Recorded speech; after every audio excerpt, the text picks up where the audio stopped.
Kilometre ದೂರದಲ್ಲಿರುವಂಥ Markal ಗ್ರಾಮದಲ್ಲಿ ಹಾವಿದೆ ಅಂತೇಳಿ phone ಮಾಡಿದ್ರು.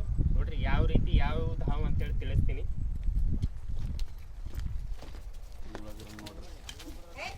ಇದು ಇದ್ರ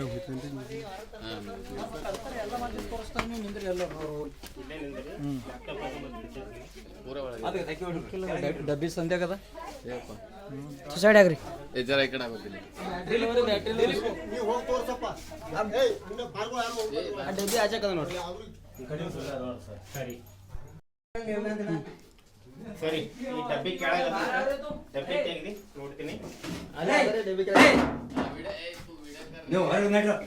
ಎಲ್ಲರ ಪೂರ ಹೊರ ಹೋಗ್ರಿ ಅಂಕಲ್ ಥೋಡೆ ಟು ಟಚ್. ಹಾಂ पंत धामीन अदा ರೀ ಸೈಡ್ ಥೋಡೆ ಹಿಂದೆ ಹಾಕ್ರಿ ಥೋಡೆ ಹಿಂದೆ ಹಾಂ ಹಾಂ ದಾರಿಗೆ ಹಿಡಿತೀವಿ. ಸಾಮಾನ್ಯದಲ್ಲಿ ಇಲಿಯಾಗಿ ಇಲ್ಲಿ ಜಾಸ್ತಿ ಇರೋ ಸಲುವಾಗಿ ಹಾವೇನದ ಜಾಸ್ತಿ ಮನೆಯಲ್ಲಾಗಲಿ ಅಕ್ಕಪಕ್ಕ ಆಗಲಿ ಜಾಸ್ತಿ ಕಾಣ್ಬರ್ತದ. ಥೋಡೆ ನಡ್ಬೇಕು ಬರಬೇಡ್ರಿ. ಬ್ಯಾಟ್ರಿ ಕೆಳಗೆ ಹಾಕ್ರ ಅಲ್ಲಿ ತೂತದನ್ರಿ ಅದು ಕೈ ಜರಗ್ತದ. ಥೋಡೆ ಸೈಡ್ ಹಾಕೋರಿ ಹಳ್ಳು ಹಳ್ಳು. ಹಾಂ ಹಾಂ ಥೋಡೆ ಅದು ಕೈ ಹಿಂಗೆ ಜರಗ್ತದೆ.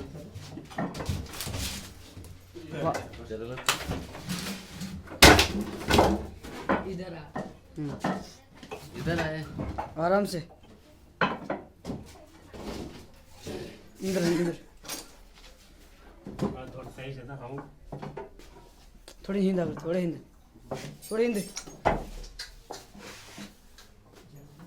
दौड़ था थोड़े 6-7 फीट इंद है नहीं बड़ा पूरा तेगी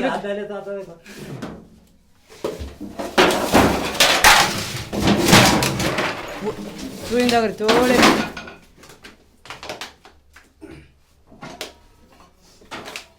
हाँ पूरा इंदाग्री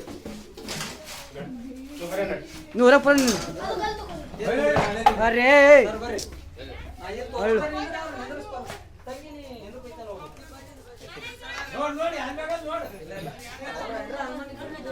अळुता हाँ हाँ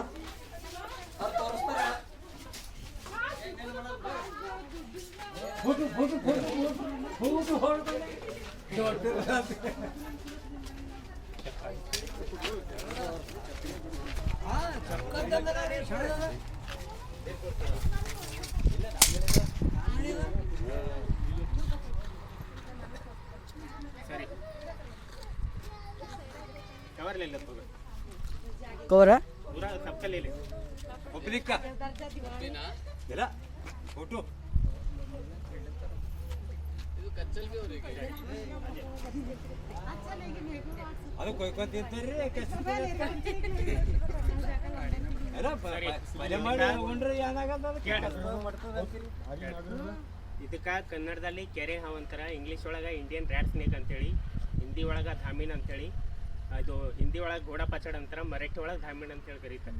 ಯಾಕೆ ಇಲ್ಲಿ ನಮ್ಮ ಮಹಾರಾಷ್ಟ್ರ ಸಮೀಪ ಇರೋ ಸಲಾಗಿ ಏನದ ಎಲ್ಲರಿ ಧಾಮನ್ ಅಂತೇಳಿ ಅದು ರೂಢಿ ಬಿದ್ದುಬಿಟ್ಟು. ಬಟ್ ಇದು ಕನ್ನಡದಾಗ ಕೆರೆ ಹಾವು ಅಂತಾರೆ. ಚೆಂದ ನೆನ್ಪಿಟ್ಕೋರಿ, ಇಂಥ ಹಾವು ಕಾಣಿಸ್ತಂದ್ರೆ ಕೆರೆ ಹಾವು ಅಂತೇಳಿ ಕನ್ಫರ್ಮ್ ಮಾಡ್ಬೇಕು.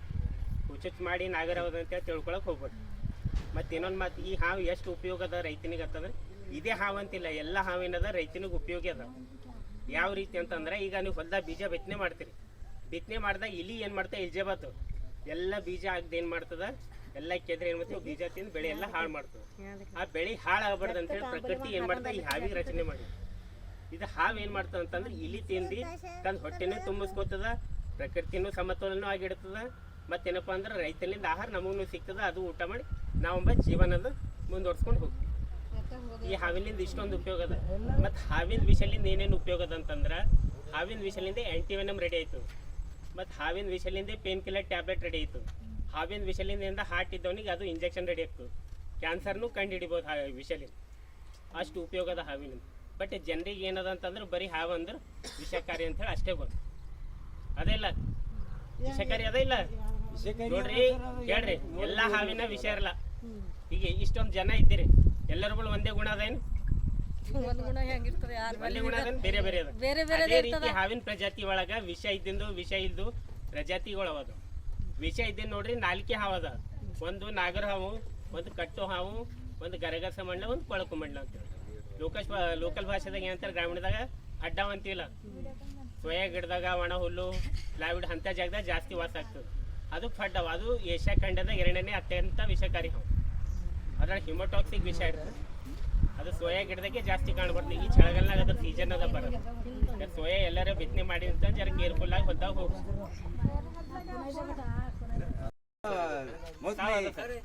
ಇಲ್ಲ ಮನುಷ್ಯಗಲ್ಲತ್ತಿದೆ ಮುಟ್ಟಬೇಕು. ಹಾ, ಇದು ನೋಡ್ರಿ ಚಲೋ.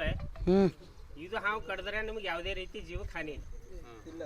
ಒಟ್ಟಾರೆಯಾಗಿ ಇದ್ರೊಳಗೆ ಯಾವುದೇ ರೀತಿ ವಿಷ ಇರಲ್ಲ. ನಿಮಗೆ ಕಚ್ಚಿದ್ರಿಂದ ನಿಮಗೆ ನೀವೇ ಆತ್ಮಹತ್ಯೆ ಮಾಡ್ಕೊಂಡು ಸಾಯ್ತೀವಿ.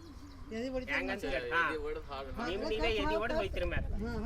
ಅದು ವಿಷ ಅದನೋ ವಿಷ ಇಲ್ಲೋ ಅದು ನೀವು ಕನ್ಫರ್ಮ್ ಮಾಡ್ಲಿಕ್ಕೆ ಹೋಗಲ್ಲ. ಆಕ್ಚುಲಿ ಅದು ಇಂಥ ಈ ಹಾವುಗಳ ಬಗ್ಗೆ ಹೆಚ್ಚಿಗೆ ಹಳ್ಳಿ ಜನರಿಗೆ ಗೊತ್ತಾಗ್ತದೆ. ಯಾವ್ದು ಅದೆಲ್ಲ ಸುಳ್ಳದು. ಯಾವಾಗ ನೋಡ್ರಿ ಒಂದ್ ನಿಮಿಷ, ಈಗ ಬಾಲ್ಯದವಳು ಗಂಡಸನ ಹೋಯ್ತು ಅಂತ ಏನ್ ಪ್ರೂಫ್ ಮೇಲೆ ಅಂತೀರಿ? ಹಿರಿಯರ್ ಹೇಳ್ಯಾರಂತ ಅದೇ ಫಾಲೋ ಹಿರಿಯರ್ ಹೇಳಿಂದು ಅದು ಇಲ್ಲ, ಅದು ತಪ್ಪು. ಅವ್ರು ಹೇಳಿಂದ ಒಂದು ಒಳ್ಳೆ ಉದ್ದೇಶ ಕಡೆ. ಆಗಿನ ಜನ ಏನ್ ಮಾಡ್ತಿರು, ಹೊಡಿತಾರೆ ಜಾಸ್ತಿ. ಅವಾಗ ಹೊಡಿತಿದ್ದಲ್ಲಿ ಈಗಿನವ್ರಿಗೆ ಏನದ ಅದು ಕಲಿಯುಗ ಭಾಳ ಕೆಟ್ಟದ ಅಂತೇಳಿ ಅವ್ರು ಏನು ಮಾಡ್ರ, ಮನುಷ್ಯ ಜಾತಿ ಕೋತಿ ಜಾತಿ ಅದ ಅಂತೇಳಿ ಅವ್ನಿಗೆ ಹೊಡಿಬಾರ್ದು ಅಂತೇಳಿ ಈ ಥರ ನಿಮಗೆ ಹೇಳಿದ್ ಮುಟ್ಟಬಾರ್ದು ಅಂತೇಳಿ ಒಳ್ಳೆ ಉದ್ದೇಶ ಕೇಳಿದ, ಕೆಟ್ಟ ಉದ್ದೇಶ ಕೇಳಿಲ್ಲ. ಬಟ್ ಈಗಿನವರಿಂದ ಒಳ್ಳೇದಕ್ಕೆ ಕೆಟ್ಟ ಉದ್ದೇಶ ಮಾಡ್ಕೊಂಡು ಅದು ಪರಿವರ್ತನೆ ಮಾಡ್ಕೊಂಡು ಅದು ಮುಂದುವರ್ಲಕ್ಕ. ಬಟ್ ಅದು ಮಾಡೋದು ತಪ್ಪದ. ನಾಗರ ಹಾವಿನ ವಿಷಯ ಇರ್ತದೆ. ಸರಿ ಕಡ್ದು ನಾಗರ ಹಾವಿನ ವಿಷಯ ಇರ್ತದ. ಅದು ಬಂದೇನು ಕಡೆಯಲ್ಲ. ನಾಗರ ಹಾವಿನ ವಿಷಯ ಅದಂತ್ರಿ, ಫಡ್ ಹಾವಿನಾಗ್ನು ವಿಷಯ ಅದ. ಅವು ಎರಡಕ್ಕೆ ಡೆತ್ ಪರ್ಮನೆಂಟ್ಲಿ 4 ಹಾವು ಅದ. ಅದಕ್ಕೇನು ಟೈಮಿಂಗ್ ಏನ್ರ ಇಂತಿಷ್ಟು ಟೈಮಿಂಗ್ ನೋಡ್ರಿ, ಮನುಷ್ಯನ ಇಮ್ಯುನಿಟಿ ಸ್ಟ್ರಾಂಗ್ ಇತ್ತು, ಹಾರ್ಟ್ ಏಕ್ದಮ್ ಪರ್ಫೆಕ್ಟ್ ಇತ್ತು, ಆರೋಗ್ಯವಾಗಿದ್ದೀನಿ ಅಂದ್ರೆ 3 ತಾಸು ಟೈಮ್ ಇರ್ತವೆ. ಅಂದ್ರೆ ಆಕ್ಚುಲಿ ವಿಷ ಎಷ್ಟು ಬಿಡ್ತು ಅದ್ರ ಮೇಲೆ ಡಿಪೆಂಡ್. ಸುಮ್ಮನೆ ಒಂದೊಂದು ಹಾವು ಏನಾಗ್ತದೆ, ನಾಗರ ಹಾವು ಫಾಸ್ಟ್ ಬಟ್ಟೆ ಅಂತ ಹೇಳ್ತದೆ, ಕಚ್ತದ ಆದ್ರೂ ವಿಷ ಬಿಡ್ತದೆ. ಯಾವಾಗ ಜಾಸ್ತಿ ವಿಷ ಬಿಡ್ತದೆ ಅಂತ ನೀವು ಜಾಸ್ತಿ ಅದ್ರ ಮೇಲೆ ಕಾಲು ಕೈ ಪ್ರೆಷರ್ ಜಾಸ್ತಿ ಬಿತ್ತು, ಕಟ್ಟಿ ಜಾಸ್ತಿ ಆಗ್ತದೆ, ಆವಾಗ ಬಾಡಿ ಒಳಗೆ ಅದ್ರ ವಿಷ ಗ್ರಂಥಿ ಒಳಗಿಂದ ಅಷ್ಟೆಲ್ಲ ಬಾಡಿದಾಗ ರಿಜೆಕ್ಟ್. ಹಾಂ, ಅದು ಕ್ವಾಂಟಿಟಿ ಮೇಲೆ ಡಿಪೆಂಡ್. ಎಲ್ಲ ಹಾವು ಇದೇ ಹಾವಿಲ್ಲ, ಅದಕ್ಕೆ ಪೆಟ್ಟು ಬಿದ್ದಾಗ ಅಷ್ಟೇ ಕಚ್ತದೆ. ಇದೇ ಹಾವಿಲ್ಲ. ಈಗ ಮನುಷ್ಯ ನೋಡ್ರಿ, ಒಂದು ಗಲ್ಲು ಮೇಲೆ ಹೊಡೆದಾಗ ಜೋರಾಗಿ ಹೊಡೆದ ಮೇಲೆ ಮತ್ತೊಂದು ಸರಿ ಅದೇ ಗಲ್ಲು ಮೇಲೆ ಹೊಡೆದ್ರೆ ಏನಾಗ್ತದೆ, ಜಾಸ್ತಿ. ಅದು ಒಂದು ತಕ್ಲೀಫ್ದಾಗ ಇದ್ದಿನ ಸಲುವಾಗಿ ಏನಾಗ್ತದೆ, ಅದಕ್ಕೆ ಇರಿಟೇಟ್ ಮಾಡಬಾರ್ದು. ಇರಿಟೇಟ್ ಮಾಡಿದಾಗ 100% ಫೈಟ್. ಸುಮ್ಮನೆ ಯಾವುದೋ ಜೀವಿ ಬಂದು ಸರ್ ಧೈರ್ಯದಿಂದ ನೀವು ಹಿಡಿಯೋದ ಕಾರಣ ಏನಾರ ನಿಮ್ಮಲ್ಲಿ ಕೇಳಿ. ಭಾಳ ಜನ ಅಂತಾರೆ ಮಂತ್ರ ತಂತ್ರ ಅದು ಇದು ಅಂತಾರೆ. ಯಾವುದೇ ರೀತಿ ಮಂತ್ರ ತಂತ್ರ ಏನೂ ಇಲ್ಲ.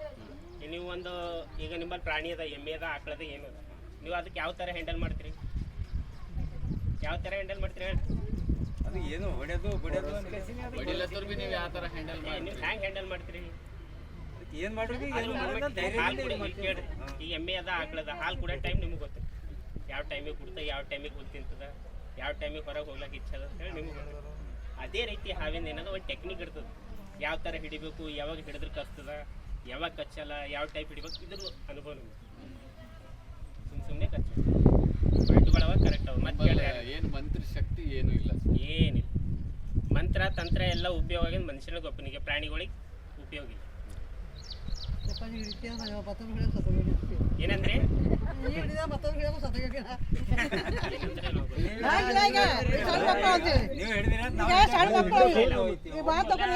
ಸಣ್ಣ ಮಕ್ಕಳವ ಅಯ್ಯ ಮನೆ ಬಂದು ಹಿಡ್ದ ಮನುಷ್ಯ ನಾವ್ ಹಿಡಿಬೇಕಂದ್ರು ನೋಡ್ರಿ, ಮಕ್ಕಳು ಹಿಡಿಯೋದಿಲ್ಲ.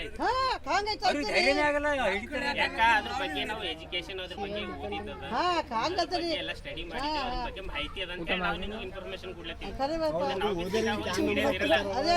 ಯಾಕ ಸಾವಂಬದ್ ನಮಗ್ನು ಅದ, ಎಲ್ಲರಿಗೂ ಸಾವದ.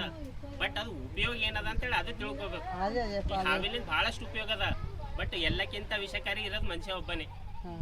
ಹಾವಿನ ಅಷ್ಟೊಂದು ವಿಷಕಾರಿ ಇಲ್ಲ.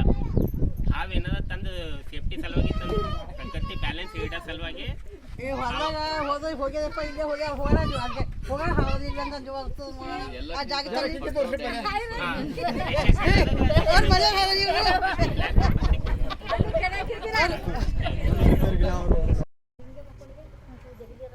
ಸರಿ ಈ ಹಾವಂತೂ ಸುರಕ್ಷಿತವಾಗಿ ಸಂರಕ್ಷಣೆ ಮಾಡೀನಿ.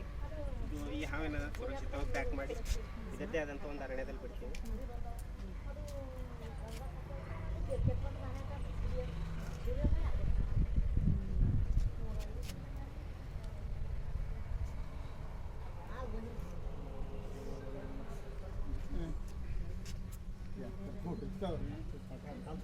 डरिए क्या देख ले रहे इधर के लिए तू डर रही है कितना नहीं जा रही काय होतं का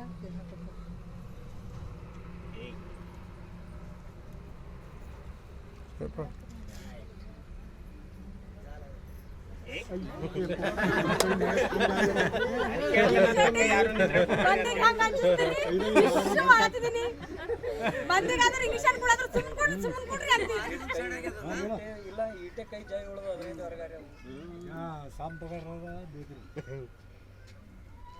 ಇಲ್ಲ ಮಂದಿಗಾದ್ರೆ ಹೇಳ್ತಾನ ಇಲ್ಲ ಇಲ್ಲ ಇಲ್ಲ ಅಂತಾನ ಇಂಗ್ಲಿಷ್ ಅನ್ಕೊಳತ್ರ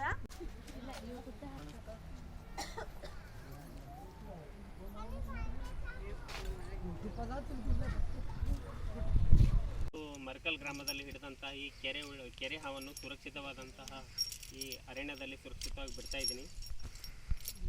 ಈ ಹಾವಿಗೆ ರೈತನ ಮಿತ್ರ ಅಂತ ಹೇಳಿ ಕರೀತಾರೆ. ಇದೇ ಹಾವಂತಿಲ್ಲ, ಎಲ್ಲ ಹಾವುಗಳು ಏನದ ರೈತನ ಮಿತ್ರನೇ, ಮನುಷ್ಯನ ಮಿತ್ರ, ಔಷಧ ಮಿತ್ರನೇ ಹಾವುಗಳು. ದಯವಿಟ್ಟು ಅನ್ನೋದು ಯಾವುದೇ ಹಾವುಗಳಿಗೆ ಕೊಲೆ ಹೊಡ್ಡಕ್ಕೆ ಹೋಗ್ಬೇಡ್ರಿ. ಒಡಲಿನಿಂದ 1972ನೇ ಪ್ರಕಾರ 7 ವರ್ಷ ಜೈಲು ಶಿಕ್ಷೆ ಅದ. ದಯವಿಟ್ಟು ಅನ್ನೋದು ಯಾವುದೇ ಹಾವುಗಳಾಗಲಿ ಯಾವುದೇ ಒಂದು ಜೀವಿಗಳಾಗಲಿ ಮನುಷ್ಯನಿಗೆ ಉಪಯೋಗ ಆಗೋಂಥ ಚೀಸ್ ಅದ. ದಯವಿಟ್ಟು ಯಾರೂ ಹೊಡ್ಯಕ್ಕೆ ಹೋಗ್ಬೇಡ್ರಿ.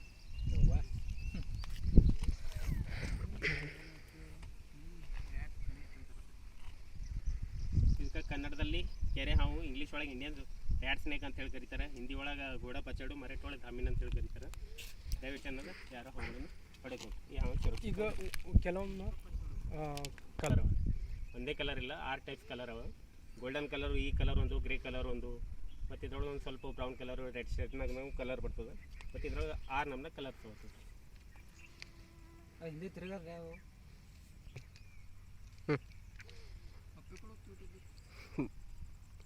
ಕರಡಿಗೆ 2 ಹೆಮ್ಮ